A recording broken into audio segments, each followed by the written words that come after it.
Hello everyone. Today I will talk about bioadhesive electronics. My name is Xuanhe Zhao from MIT. If you want to know more information, you can take a look at our group website. One focus of the research in my group is on merging humans and machines. Human body are soft, white, living. The majority of existing machines are hard, dry, non-living. We propose soft materials technology, basically to design soft materials with similar mechanical and physical properties as different components of the human body to interface with the human body. At the same time, we integrate or embed existing devices, machines inside this soft material matrix to form such a merging between humans and machines. Today, I'll discuss one specific area in terms of electronic interaction between human bodies and machines. In particular, I'll discuss this concept of bioadhesive electronics, basically use bioadhesives to integrate electronics with the human body. So existing electronics devices integrating with the human body usually rely on either physical attachment like this. This is usually for very thin, flexible devices of a few micrometer, right, in order to form such a conformal attachment with human body. Then another way is for relatively thick devices. Usually people suture those devices on the body, and the suture can cause, damage, can cause many adversarial effect. We propose this bioadhesive electronic idea through this electrical bioadhesive interface. The idea is we use a soft bioadhesive to literally adhere the bioelectronic devices on different organs and tissues of a human body. So that can form a very stable and conformal adhesion of electronics devices on those tissues and organs, and to form this long-term high efficacy interfaces between human body and the electronic devices. Now, this is definitely a desirable idea or desirable solution for integration of bioelectronic devices with human body, but there are lots of challenges with existing tissue adhesives to achieve such a e-bioadhesive interface. The first challenge is relatively weak and brittle adhesion of existing tissue adhesive. The second challenge is relatively slow formation of adhesion of existing tissue bioadhesive. And the third one is existing tissue adhesives are usually non-conductive. Their conductivity is relatively low. So then how to address those challenges? Today I'll discuss my group's works on addressing those challenges one by one.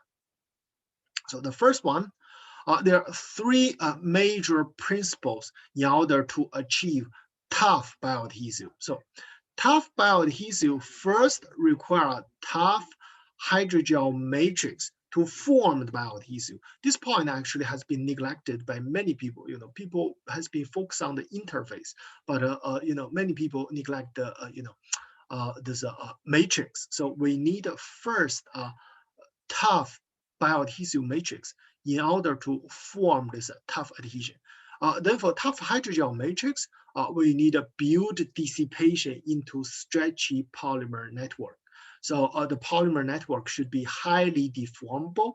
At the same time, they should be able to dissipate a significant amount of energy, mechanical energy, in order to achieve tough hydrogel.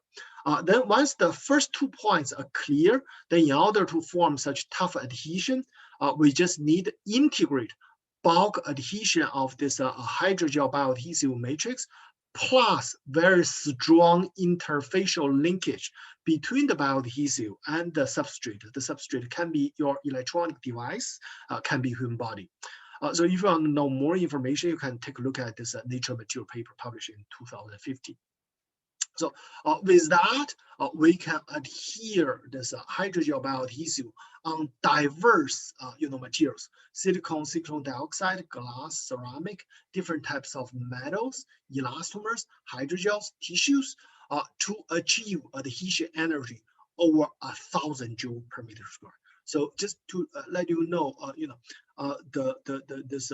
the state of art adhesion energy is on the order of 1 to 50 joule per meter square. So this is literally multiple times higher than even orders magnitude higher than the state of art at 2050. Then in order to address the second challenge, so the slow adhesion formation, we propose this dry cross-linking mechanism. So existing bioadhesive usually form a slow adhesion because existing bioadhesive molecules need to diffuse across this surface water of white tissues, and that diffusion usually takes minutes. So that makes the adhesion process very long. We propose a dry cross-linking process.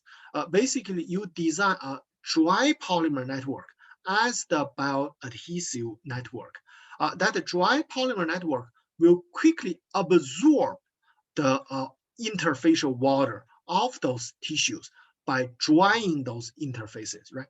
Then after that, this dry polymer network form a tough hydrogel, right? And this tough hydrogel form instant physical cross-linking, such as hydrogen bonding, electrostatic interaction, and strong, robust chemical cross-linking at the interface, right? Then the last step, this tough hydrogel matrix will give you a significant dissipation if you want to separate the bioadhesive from the tissue. Then integration of these three mechanisms can give you instant tough bioadhesive. So if you want to know more information, you can take a look at this paper on Nature we published in 2019. With that, we can, literally adhere this bioadhesive on different wide dynamic tissues and organs of the body within 5 seconds. So here is one example. This is a beating right heart, right? So we have a drug patch. Just within 5 seconds, you place this drug patch on this beating heart. 5 seconds, you form extremely strong adhesion between the drug patch and the beating heart, and this can last for days. Usually, after a few days, this is still very effective. Then we'll address the third challenge, right? Existing tissue adhesives are usually non-conductive. Their conductivity is usually quite low. How to address that? We propose a third idea. The idea is we still use our dry bioadhesive, this dry cross-linking mechanism, but in addition to the bioadhesive matrix, we add graphene nanocomposite into it. So we use graphene oxide and then reduce the graphene oxide into graphene. That can dramatically enhance the electrical conductivity of this bioadhesive matrix over multiple orders of magnitude. So the whole bioadhesive can still form a strong and instant adhesion on diverse wide dynamic tissues and organs. At the same time, this bioadhesive matrix is also electrically conductive. So now you have a instant tough e-bioadhesive interface between electronic devices and different types of wide dynamic tissues and organs. If you are interested in this, you can take a look at this Nature material paper published in this year. Then with that, now literally we can adhere, thick electronic devices. I want to emphasize this is really very thick electronic devices over, a few millimeter even. So for example, this is a thick electrode on diverse wide dynamic tissues and organs. For example, here we can adhere this 2 electrode on the beating heart, and this is so these 2 places, and they are very stable over days, 14 days, 2 weeks. They are very biocompatible, and you can see the signal this epicardial ECG signal is much more clear than this skin ECG signal. So that basically validate this idea of e-bioadhesive. Let me summarize. I propose this bioadhesive electronics idea or concept via e-bioadhesive interface. There are four important mechanisms. The first one, removal of interfacial water by drying the interface. That can give you instant or fast adhesion. Then you need a form very fast physical cross-linking and a very strong chemical cross-linking between the bioadhesive and the tissues at the interface. Then the third one, you need a tough dissipative bioadhesive matrix in order to maintain this very tough adhesion between the electronic devices and the white dynamic tissue.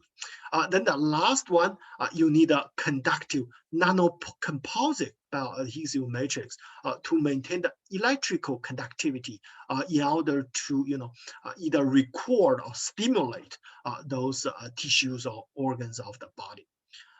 So that's that. If you're interested, this Nature Material paper, you really summarize all those good ideas. You can take a look at this paper. Acknowledgement. So there are many collaborators, students. Instead of put their names, I will just refer to these three papers. This 2020 Nature Material paper, all the co-authors, I have to acknowledge them. 2019 Nature paper, those co-authors, and this 2016 or 2015 Nature Material paper, the co-authors. Thank you very much.